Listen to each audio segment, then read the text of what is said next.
Tel-L-T-H-E-M-T-S-E 3-T-N-G-S A-B-O-U-T K-H-E-R-I-K-R-Case D-A-T-H. There are moments when the world shakes, not because of an earthquake, not because of a storm, but because heaven speaks. And when heaven speaks, every ear that has breath must listen. God said, tell them. Not later, not when it is convenient, not when the crowd is ready. Tell them now. Tell them these three things. When God speaks, his words are not casual, they are not light, they are weight, they are fire, they are eternity breaking into time. And the first thing he said to tell you about this death is this life is a vapor. That is not poetry. That is not philosophy. That is reality. We live as though we command the years, as though tomorrow is something we can purchase, as though our days are in our hands. But it is not so. Your breath is not yours. It is given. Every time your chest rises and falls, it is not by your own power. It is mercy. It is grace. Life is fragile. You cannot hold it. You cannot trap it. You cannot store it away for later. You think you have decades, but what you truly have is this moment. One breath, then another. One heartbeat, then another. And when God says the word, when he calls, it ends. Like the mist of the morning, you see it for a moment, glistening in the sun, and then the wind comes and it vanishes.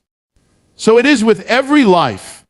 And when a man's life is cut off, the world cries out, why now? Why so soon? But the truth is, whether it is at 20 or 40, 60 or 80, it is still a breath. The difference between what you call long and short is only the difference between a long breath and a short one. But either way, it passes. And when it passes, it is gone. This is not said to crush you, but to awaken you. Because if life is a vapor, then what are you doing with it? If the days are so fleeting, then why spend them on bitterness? Why waste them in anger? Why throw them away on the emptiness of chasing things that cannot last? You can pile up wealth like mountains. You can gather followers like the stars. You can taste every pleasure under the sun. But the vapor will vanish, and all of it with it. And then what remains? Charlie's death is not just a loss. It is a reminder.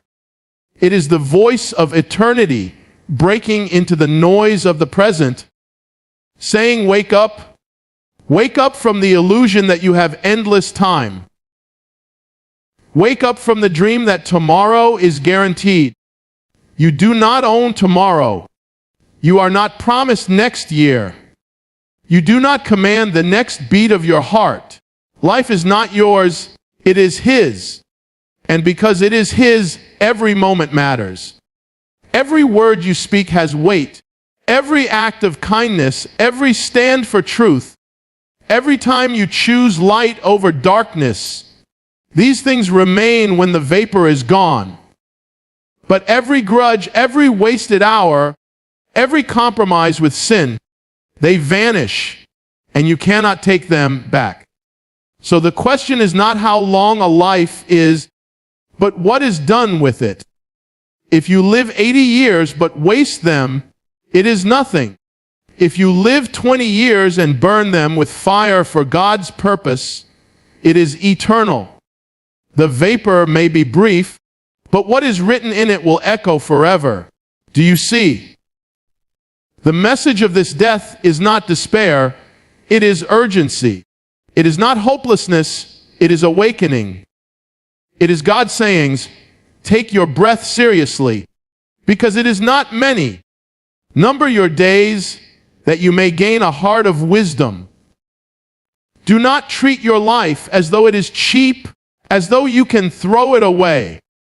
Treat it as sacred, because it is. Life is a vapor. That is the first thing.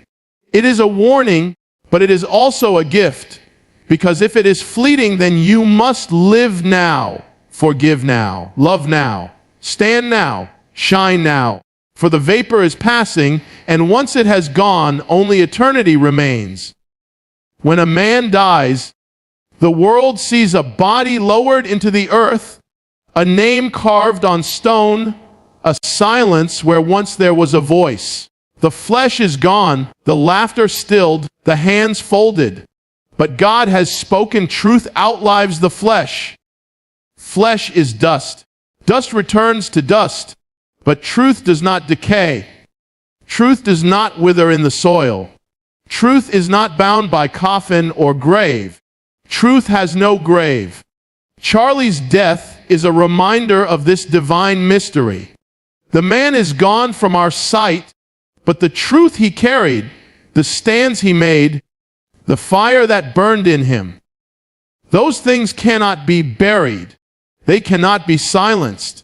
Flesh may be fragile, but truth is stronger than stone. The grave may close, but the voice of truth echoes beyond it. You can silence the man, but you cannot silence the truth he bore. Every life is a vessel. Some carry emptiness, and when they are gone, nothing remains but silence. But when a man carries truth, when he dares to speak what others fear, when he lives not for comfort, but for conviction, then when his flesh falls, his truth rises. His words live in the hearts of those who heard them. His courage becomes a spark that ignites other lives. His stand becomes a foundation for others to build upon. The world often believes that death is the end, that if you can destroy the body, you can destroy the voice. But history has shown the opposite.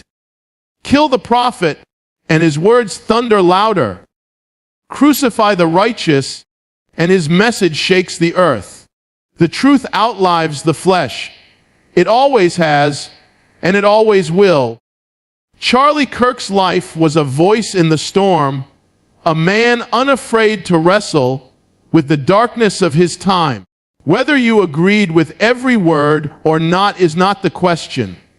The question is this: what did he stand for, and will that stand vanish with his flesh? God answers no. The truth outlives the flesh. That which is born of God cannot be buried by man. And that is why this moment must pierce us.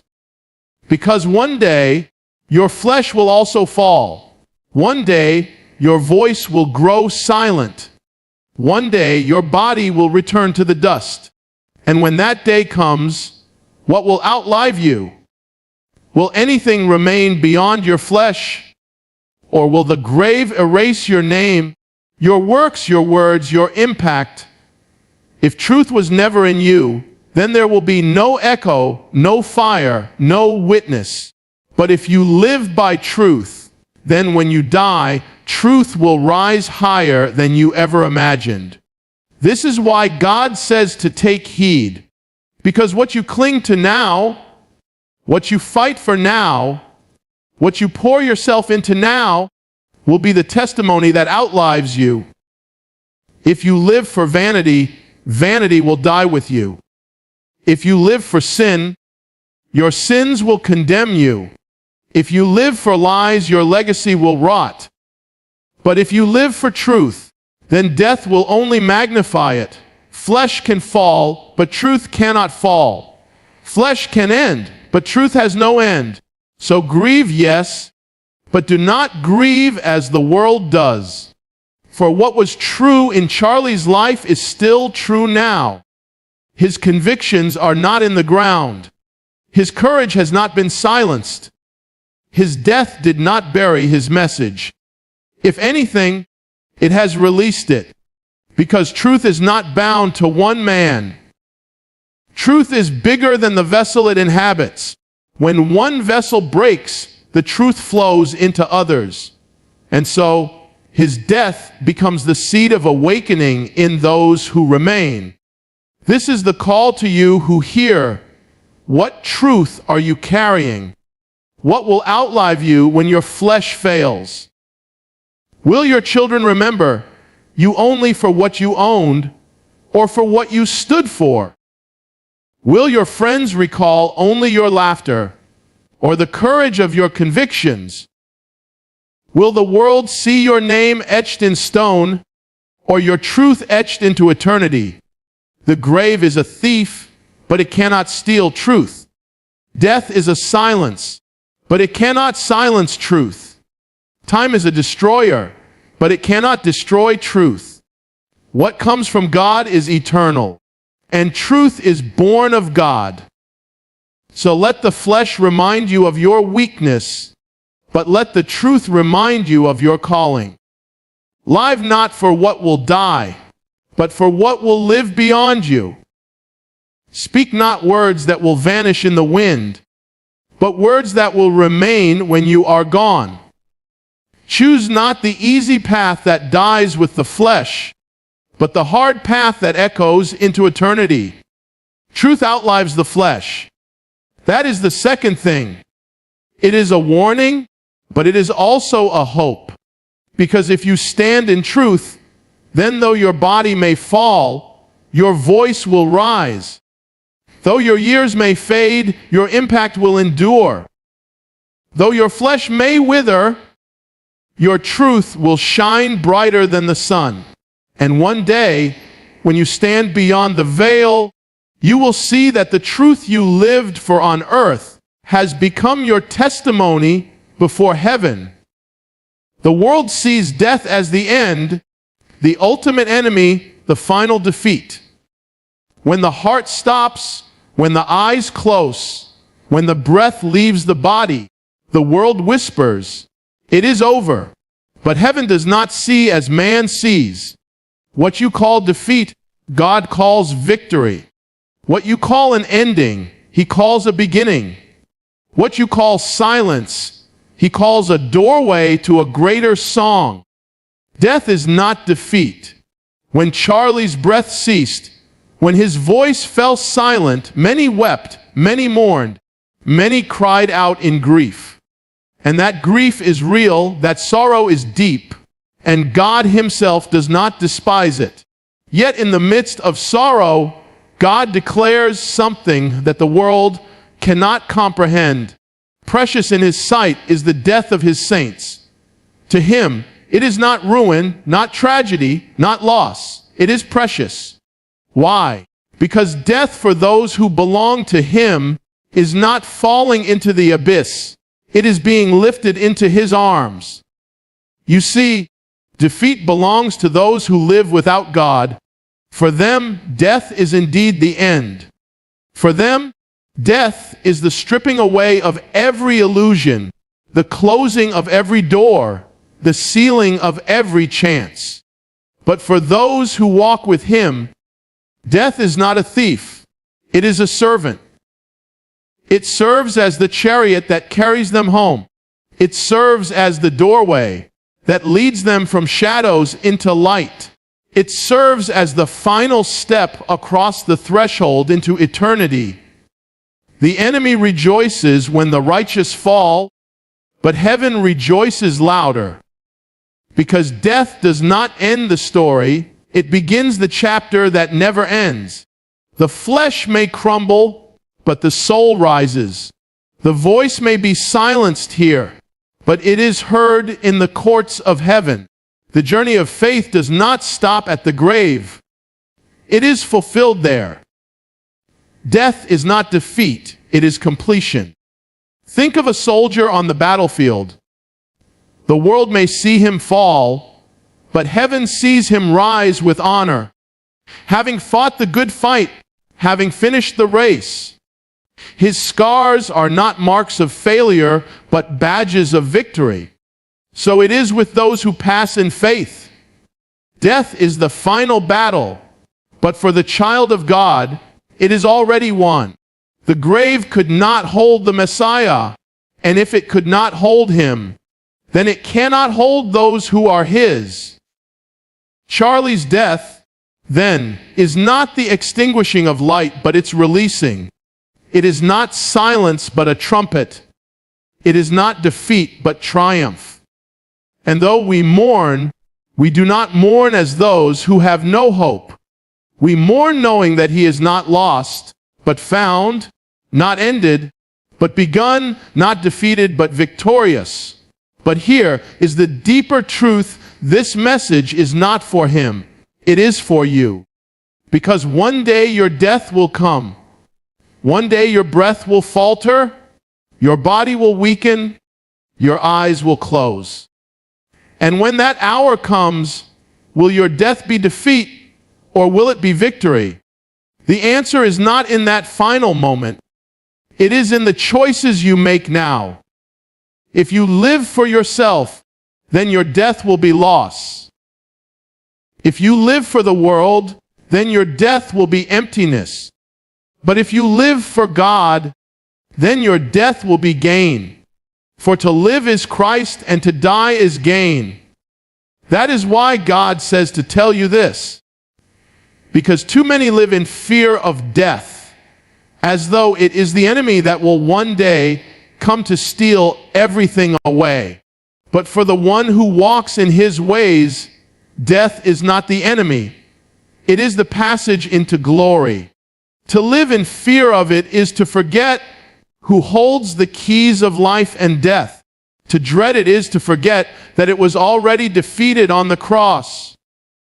So do not live in fear of death. Do not tremble before it. Instead, live so that when it comes, it will not come as a thief, but as a friend. Live so that when your time is over, you will not cling desperately to this world, but rejoice at being called into the next. Live so that when your eyes close here, they will open to light unimaginable. Charlie's death is not defeat, and neither must yours be. Let it be the fire that wakes you from slumber. Let it be the trumpet that calls you higher. Let it be the reminder that your days are few, but your eternity is vast, and what you do now will echo there. Do not waste your vapor of life in fear. Do not spend it in the chains of sin. Do not let death find you unprepared. Instead, live in such a way that when it comes, it will not rob you, it will crown you. Then, like him, your death will not be defeat, but victory. Death is not defeat. That is the third thing God has spoken. Hold it in your heart, let it pierce your fear, and let it lift your eyes. Because when you belong to him, death does not close your story. It opens it. It does not steal your light. It reveals it. It does not silence your song. It carries it into eternity. When death strikes, when loss comes, when the silence of absence fills the air, the first thing that rushes in is not peace, but darkness. It comes as waves of grief, waves of anger, waves of confusion. It comes as voices whispering in the night, voices of doubt, voices of despair, voices that ask, where is God now? Why would he allow this? What is the point of life if it ends like this? These are the storms of the soul, and they are real. They strike the strongest and the weakest alike. And if they are not faced, they can consume. The human heart is fragile in the face of death. Negativity rises like smoke in the air, cynicism, bitterness, hopelessness. It seeks to blind the eyes and harden the heart. It whispers, nothing matters. Everything is meaningless. It tries to pull you into the abyss, to drag you into despair, to make you believe the lie that light has been overcome. But it is a lie. Darkness is loud, but it is not the truth. Despair feels heavy, but it is not the end. The shadows come, but the light has not vanished. Charlie's death brings this confrontation to the surface. For some, grief will turn to cynicism and cynicism to despair. But God says this moment is not given for despair. It is given for awakening. The presence of death is not meant to drive you from Him, but to draw you to Him. The flood of negative feelings is not the final word. They are the test, the trial, the fire through which you must pass to find the truth. You may feel anger. You may feel abandoned. You may even feel betrayed by God. Do not be ashamed of these feelings. They are human. But do not stay there. For the enemy rejoices when you are trapped in that pit. He would rather you curse the heavens than cry out to them. He would rather you turn away in bitterness than fall on your knees in brokenness. He would rather you be consumed by despair than be lifted by hope. But listen, God does not condemn you for your sorrow. He does not despise your tears. He does not reject your cries of, "Why?" He meets you in the midst of them. He speaks in the storm. And what does He say? He says, "Do not let the darkness define you. Do not let the negativity rule you. Do not let death write your story. For I am greater than death. I am the light that shines in the darkness, and the darkness cannot overcome it." Grief is real, but grief is not meant to chain you. It is meant to break you open so that light can enter. Negativity is real, but negativity is not meant to control you. It is meant to be confronted and overcome. Despair is real, but despair is not the end. It is the place where God's hope becomes most powerful. Every death brings this choice. Will you be crushed by the darkness, or will you rise by the light? Will you sink into bitterness, or will you let the pain drive you deeper into purpose? Will you let your heart harden, or will you let it break and be remade? The choice is yours. And that is what God is speaking in this moment. Do not let negativity win. Charlie's absence may leave a void, but it is not a void for despair. It is a void for awakening. It is a space for you to step into, to live louder, to love deeper, to stand stronger. Where His voice has gone silent, yours must rise. Where His hands no longer reach, yours must reach farther. Where His steps have stopped, yours must continue. That is how negativity is defeated, not by ignoring the pain, but by transforming it into power. So confront the darkness. Do not run from it. Look it in the eye and declare, "You will not consume me. My God is greater. My hope is stronger. My purpose will not die here."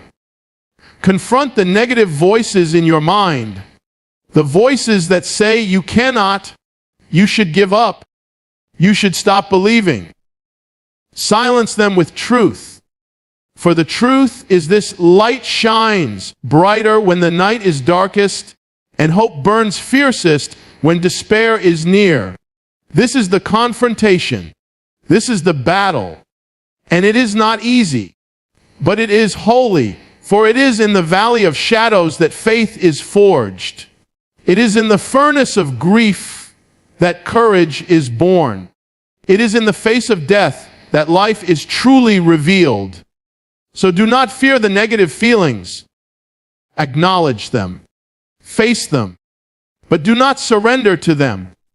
Let them be the soil in which hope takes root. Let them be the ashes from which strength rises.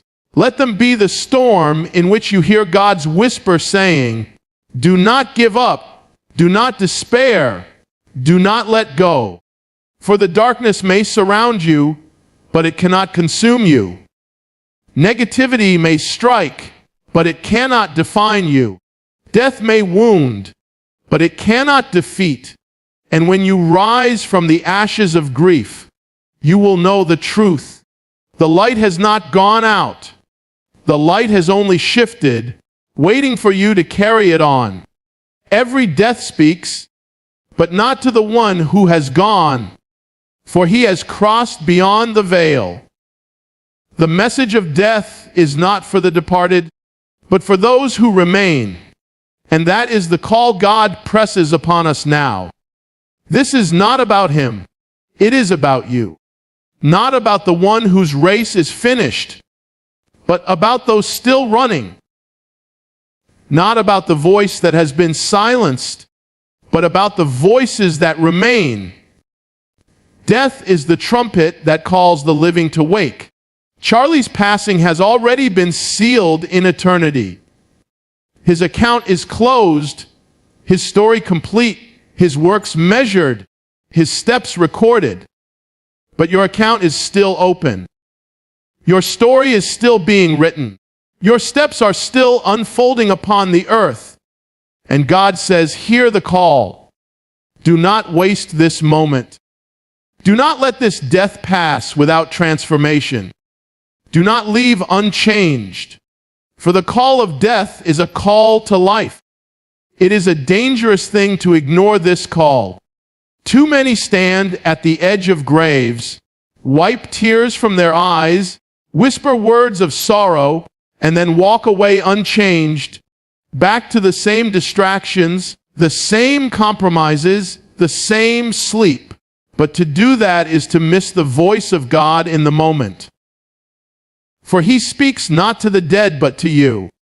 He says, your days are numbered, your time is short, your life is a vapor. Do not waste it. The call is urgent. It is not someday. It is not when you are older. It is not when you are ready. The call is now. The breath in your lungs is not guaranteed tomorrow. The heartbeat in your chest is not owed to you. You are one step away from eternity.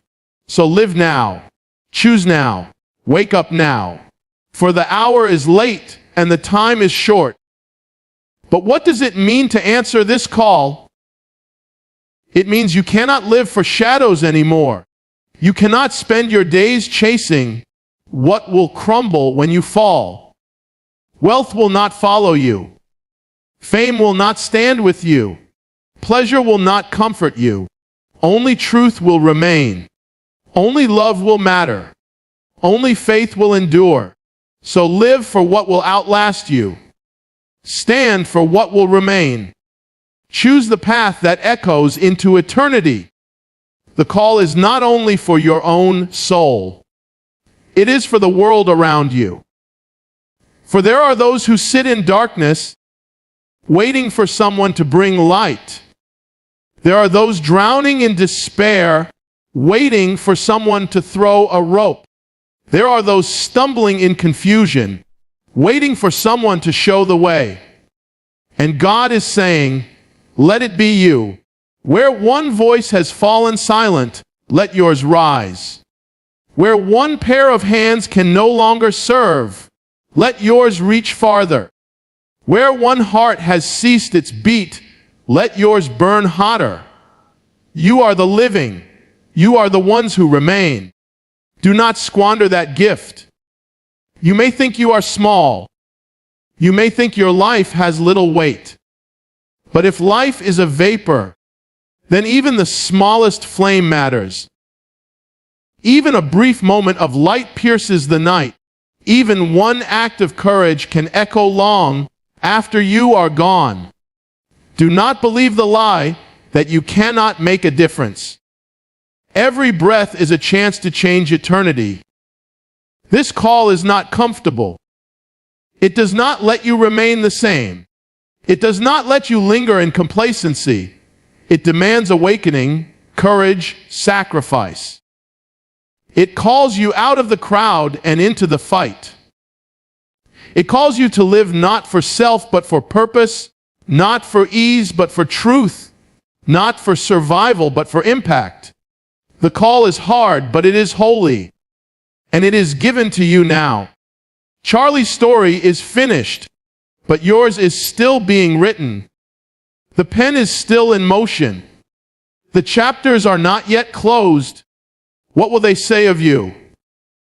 When your time comes, when your flesh falls, when your name is whispered in remembrance, will it be said that you lived awake or that you slept?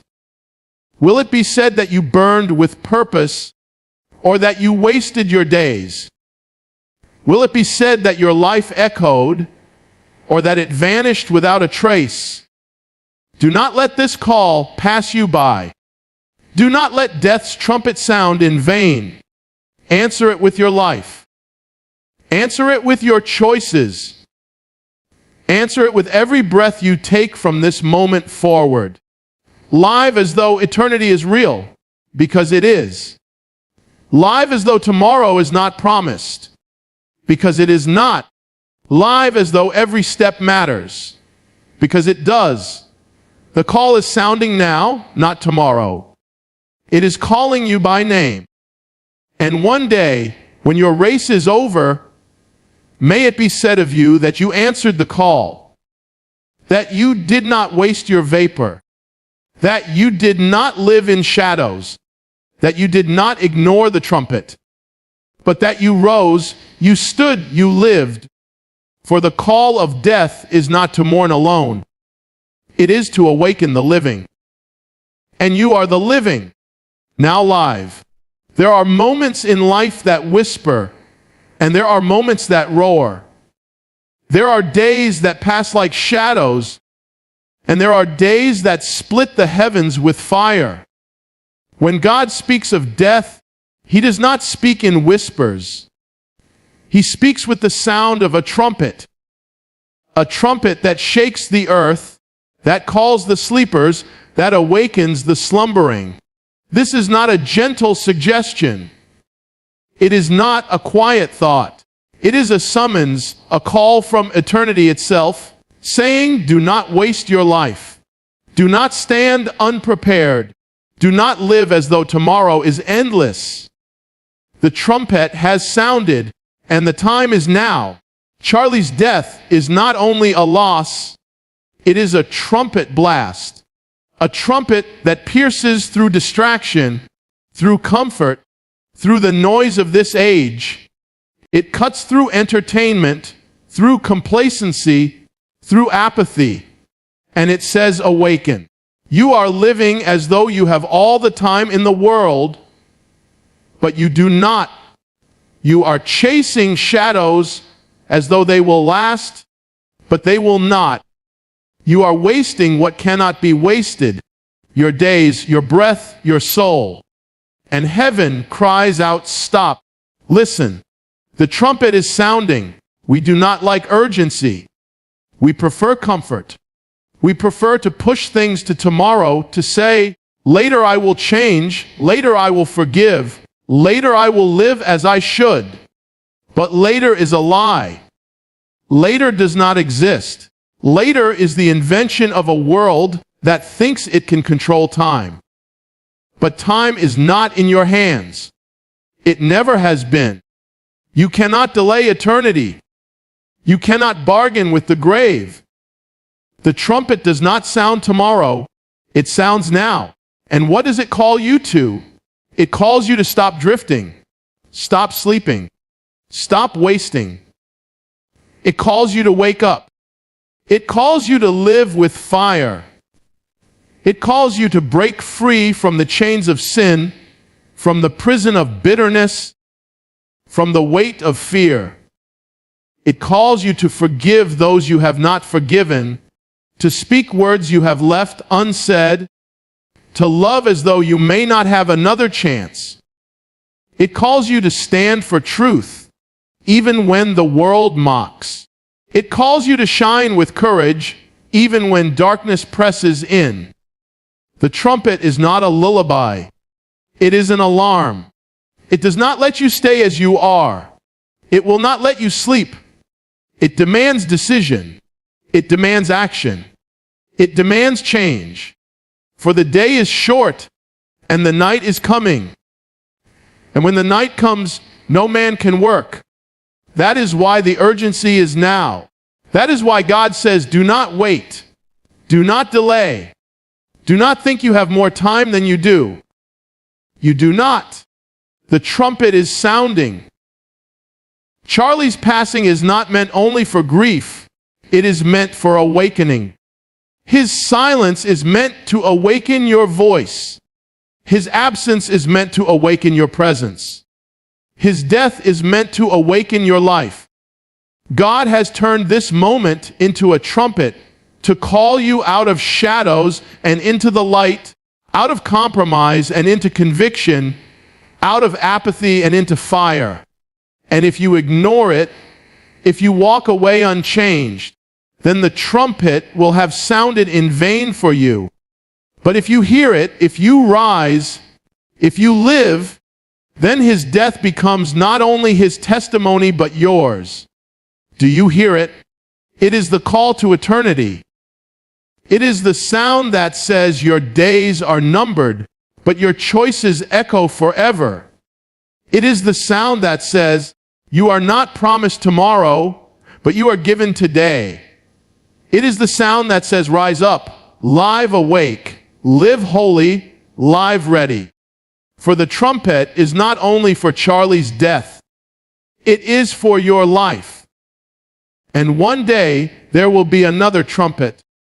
Not the trumpet of warning, but the trumpet of the end. A sound that will split the skies, that will shake the earth, that will call every soul to stand before the throne. On that day, the time for choosing will be over. On that day, the books will be opened, the lives weighed, the truth revealed. On that day, there will be no later, no tomorrow, no excuse. Only eternity, only truth. And so, God says, hear the trumpet now, while there is time. Respond now, while you still have breath. Wake now, while the door is still open. Do not live unprepared. Do not die without purpose. Do not stand before him empty-handed. For the trumpet is sounding, and its message is this: live as though this is your last day, because one day it will be. Live as though eternity is real, because it is. Live as though your life matters, because it does. The trumpet has sounded. The urgency is now. Do not ignore it. Do not delay. Do not waste your days. Rise up, live awake. For death has spoken, and God has declared, this is not the end. It is the call to begin again, and the trumpet will not wait forever.